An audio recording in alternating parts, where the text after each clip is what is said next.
राज्यात सत्ता स्थापनेच्या घडामोडींना वेग आलेला असताना एकनाथ शिंदे मुख्यमंत्रीपदी पुन्हा एकदा विराजमान व्हावेत यासाठी शहरातील मंदिरांमध्ये महिलांकडून देवाला साकडं घातलं जात आहे। मंगळवारी शहरात विविध ठिकाणी शिवसेनेच्या वतीनं महिलांनी महाआरती केले।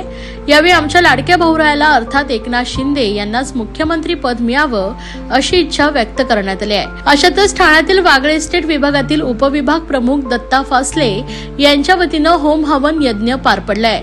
यावेळी मोठ्या संख्येने शिवसेनेचे पदाधिकारी कार्यकर्ते उपस्थित होते। विधानसभा निवडणुकीत एकनाथ शिंदे हे महायुतीचा चेहरा होते।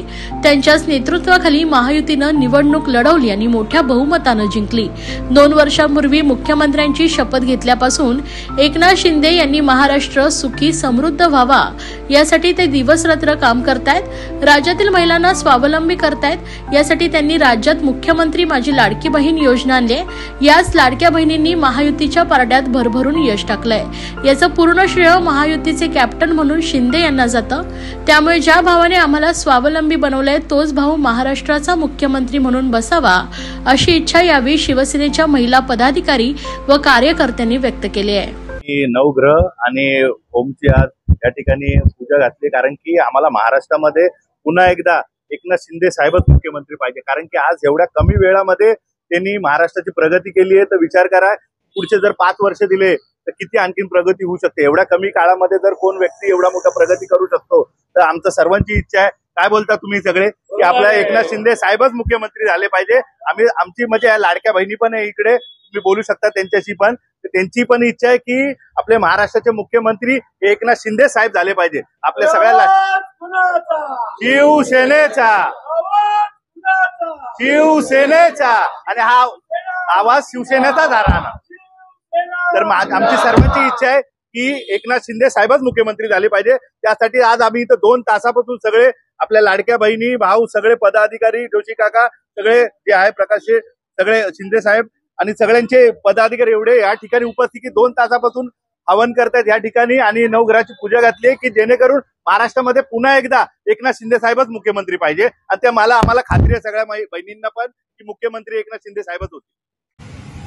उपस्थित राहतात आपल्या 14, 15 आणि 16 या प्रभागांचं हे मध्यवर्ती ठिकाण आहे आणि आपले दत्ता फसले हे विभाग प्रमुख आहेत। इकडे सर्व शिवसेनेचे कार्यकर्ते पदाधिकारी युवा सेनेचे कार्यकर्ते त्याचप्रमाणे महिला आघाडीच्या पदाधिकारी कार्यकर्ते ते सर्व या ठिकाणी या कार्यक्रमाला उपस्थित आहेत। मला पण त्यांनी निमंत्रण दिले की काका तुम्ही पण या।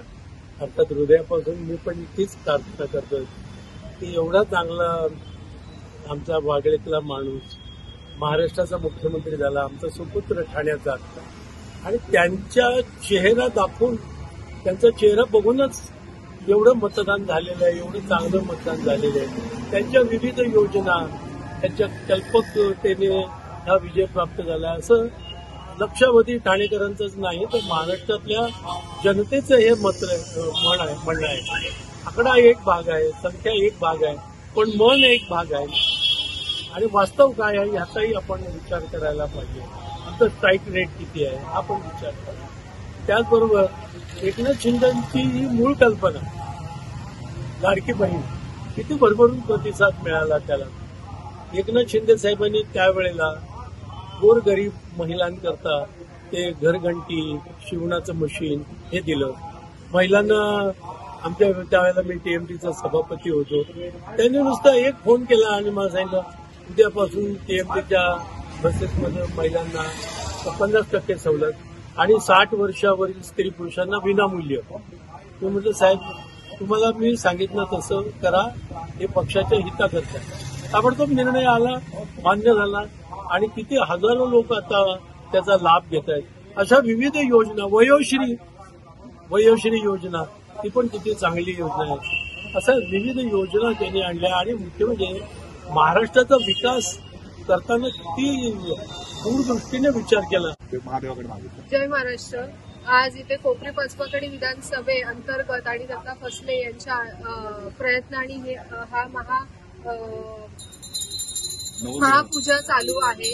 तर आम्हाला सगळ्यांना शिंदे साहेब म्हणूनच मुख्यमंत्री हवे आहेत आणि आम्ही देवाकडे महादेवाकडे साकडं घालतो की आमचे एकनाथ शिंदे साहेब सर्वांचे लाडके भाई हेच मुख्यमंत्री झाले पाहिजे अशी आमची देवाकडे प्रार्थना।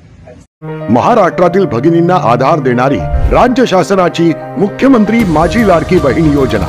या योजनेअंतर्गत अल्प उत्पन्न गटातील 21 ते 65 वयोगटाच्या भगिनींना मिळणार दरमहा 1500 रुपयांची मदत। अर्ज करण्यासाठी 31 ऑगस्ट 2024 पर्यंत मुदतवाढ।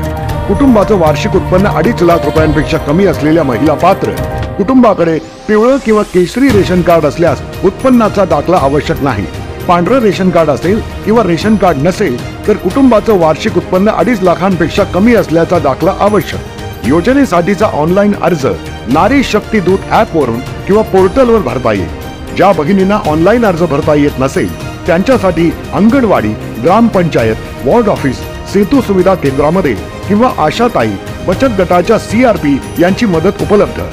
आता आपल्याला अभिमानाने म्हणता येईल सुखी आणि सुरक्षित आहे माझी लाडकी बहीण। देशासाठी शहीद झालेले वीर जवान नेहमी स्मरणात राहावे यासाठी शिवसेना नेते माजी खासदार राजन विचारे यांच्या संकल्पनेतून ठाणे महानगरपालिका प्रभाग क्रमांक 12 सिद्धेश्वर तलाव परिसरात 2010 मध्ये शहीद उद्यानाची निर्मिती केली आहे। या उद्यानात गेली 15 वर्ष देशासाठी शहीद झालेल्या वीर जवानांना मानवंदना देण्यात येते। मुंबईत 26/11 रोजी झालेल्या अतिरेकी हल्ल्यात आपल्या वीर जवानांना प्राण गमवावे लागले होते। त्यांना श्रद्धांजली देण्याचा कार्यक्रम दरवर्षी केला जातो। या कार्यक्रमाच्या समारोपास महापालिकेचे अग्निशमन दल, पोलीस दल, भारतीय सैनिक यांनी श्रद्धांजली अर्पण केली आणि उपस्थित असलेल्या मान्यवरांच्या समवेत बाल युवकांचे देशभक्तीवर सुंदर नृत्य सादर झालंय।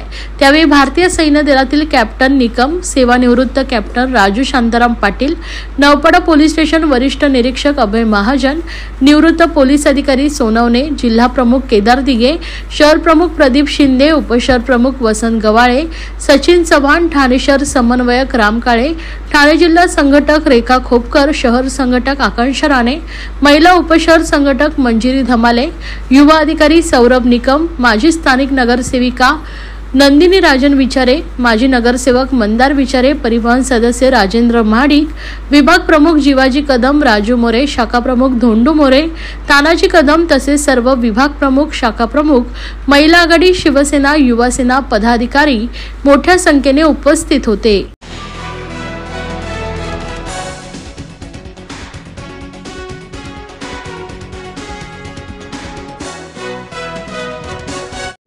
ठाण्यातील लाडक्या बहिणींनी थेट मोदींना पाठवले पत्र। मुख्यमंत्रीपदी एकनाथ शिंदे यांनाच विराजमान करा, लाडक्या बहिणींची मागणी। राज्यात विधानसभा निवडणुकीत महायुतीला बहुमत मिळालं असून महाराष्ट्राचा मुख्यमंत्री कोण असणार याकडे आता सर्वांचं लक्ष लागलंय। गेल्या 2.5 वर्षात मुख्यमंत्री एकनाथ शिंदे यांच्या नेतृत्वाखाली अनेक कल्याणकारी योजना निर्णय घेण्यात आले आहेत। याच पार्श्वभूमीवर सर्व लाडक्या बहिणी रस्त्यावर उतरून मंदिरात आरती तर देवाकडे साकडं घालताना पाहायला मिळत आहेत। अशातच ठाण्यातील लाडक्या बहिणींनी आज थेट मोदींना पत्र लिहत मुख्यमंत्रीपदी आमच्या लाडक्या भावाला अर्थात एकनाथ शिंदे यांना विराजमान करा अशी मागणी केली आहे। त्यांनी वर्तकनगर येथील पोस्टाद्वारे हे पत्र मोदींना पाठवलंय। यावेळी काय म्हणाल्यात लाडक्या बहिणी पाहूयात। रहिवासी आहे, आम्ही सगळ्या गृहिणी आहोत आणि आज ह्या सगळ्या गृहिणी बाहेर पडल्यात फक्त आणि फक्त माननीय मुख्यमंत्री एकनाथजी शिंदे साहेबांसाठी। कारण की साहेबांनी महाराष्ट्र राज्यातील प्रत्येक गरीब घरातील स्त्री तिने स्वतःच काहीतरी तिला रोजगार उपलब्ध करून दिलेला आहे। सर्वांच्या लाडक्या बहीण योजनेमुळे प्रत्येक बहीण ही फक्त मी धनुष्यबाणाला मत देणार कारण की माझे शिंदे साहेब तिथे आहेत। त्यामुळे धनुष्यबाण आणि शिंदे साहेब हे प्रत्येक घराघरात नाव घेतलं जात आहे। गावात असू दे, शहरात असू दे, कॉलेजच्या मुलांमध्ये असू दे, शेतकऱ्यांमध्ये असू दे, प्रत्येक ठिकाणी फक्त शिंदे साहेब, शिंदे साहेब, शिंदे साहेब। त्यामुळे आमची मोदीजींना एवढीच रिक्वेस्ट आहे, आम्ही सगळ्या लाडक्या बहिणी महाराष्ट्र राज्यातल्या, आमचा महाराष्ट्र फक्त आपल्या शिंदे साहेबांच्या हातातच सुरक्षित आहे। तुम्ही आता बदलापूरची सगळी घटना बघितलीत, असे जे आहेत जे आपल्या समाजातील महिलांना एकदम तुच्छ स्थान देत आहेत, मुलींवर अन्याय व्हायला लागलेत, हे फक्त आमच्या शिंदे साहेबांनी, दिघे साहेबांची जागा घेऊन आज दाखवून दिलेलं आहे की मी अशा क्रूर समाजातील अन्याय करणाऱ्या पुरुषांना, तरुण मुलांना कधीही म्हणजे त्यांना अडवू शकतो आणि हे अन्याय थांबवू शकतो। आणि हे फक्त आमचे शिंदे साहेबच करू शकतात। त्यामुळे आमच्या सगळ्या लाडक्या बहिणींची अशी विनंती आहे की आम्हाला जो रोजगार मिळाला आहे, आम्हाला जे सन्मानाचं स्थान मिळालं आहे लाडकी बहीण म्हणून, आम्ही हक्काने आमचे शिंदे साहेब पुन्हा मुख्यमंत्री व्हावे म्हणून मोदीजींना आमची हात जोडून विनंती आहे की आमचा महाराष्ट्र फक्त आणि फक्त आमच्या शिंदे साहेबांच्या हातात सुरक्षित राहू शकतो। आणि आम्हाला हा विश्वास आहे मोदीजी की तुम्ही आमच्या या रिक्वेस्टचा नक्की विचार कराल, म्हणून आम्ही तुम्हाला आत्मीयतेने ही साथ घालतोय की आमचे महाराष्ट्र राज्याचे मुख्यमंत्री हे फक्त आणि फक्त माननीय एकनाथजी शिंदे साहेबच व्हावेत, ही आमच्या सगळ्या लाडक्या बहिणींची हात जोडून तुम्हाला विनंती आहे। साहेबांना आम्ही हे भावनिक पत्र तर लिहिलेलं आहेच सर, पण त्याच्या मागे ही खूप मोठी योजना आहे आमच्या साहेबांना आम्ही मुख्यमंत्री बनवावं यासाठी। कारण की हे 19 मुख्यमंत्री झाले तरी असा मुख्यमंत्री झालेलाच नाहीये की जो सगळ्यांचा विचार करतोय, वृद्धांपासून ते आपले स्टुडंट म्हणजे शिकताय शाळेतले मुलं, त्यांचाही त्या साहेबांनी आमचा विचार केलेला आहे। वारकरी आपले दवाखान्यांसाठी वृद्धांची सगळ्यांनी त्यांनी सोय केलेली आहे। सगळे म्हणजे भावनिक होऊन ती माऊली सगळ्या जगाचा विचार करते। असाच मुख्यमंत्री आम्हाला परत हवा आहे, म्हणून आमची ह्या सगळ्या लाडक्या बहिणींना घेऊन इथे आम्ही आज आलेलो आहोत। आणि आमचे मोदी जे आहेत, मोदीजी साहेबांना आम्ही हे निवेदन देतो या पत्राद्वारे की तुम्ही आमच्या या लाडक्या साहेबांना, माननीय एकनाथजी साहेबांना पुन्हा मुख्यमंत्री करावं, अशी आम्ही त्यांना एक भावनिक साथ घालत आहोत। म्हणून आम्ही आज इकडे जमलेले आहोत सर्वजण। रुपाली गुरव लिव्हसडवरून आणि आमची सगळ्या म्हणजे लाडक्या बहिणींची असो किंवा म्हातारी लोक असो, तरुण वर्ग असो, सगळ्यांसाठी माननीय एकनाथजी शिंदे साहेबांनी खूप अशा म्हणजे योजना त्यांनी राबवल्या आहेत आता। आणि आता जर पुढे चालू ठेवायचे असेल तर एकनाथजी शिंदे साहेबच मुख्यमंत्री झाले तर ते चालू राहू शकतात, अशी आम्हा सर्व महिलांना म्हणजे एक आशा आहे। किंवा दुसरा कोणता मुख्यमंत्री झाले तर ते कागदावरतीच राहतील असं सगळ्यांना वाटतं। म्हणून आमच्या सर्व ठाण्यातील किंवा महाराष्ट्रातील सगळ्यांची अशी इच्छा आहे की माननीय मोदीजी साहेबांना की आम्हाला मुख्यमंत्री म्हणून एकनाथजी शिंदे साहेबांचा चेहरा हवा।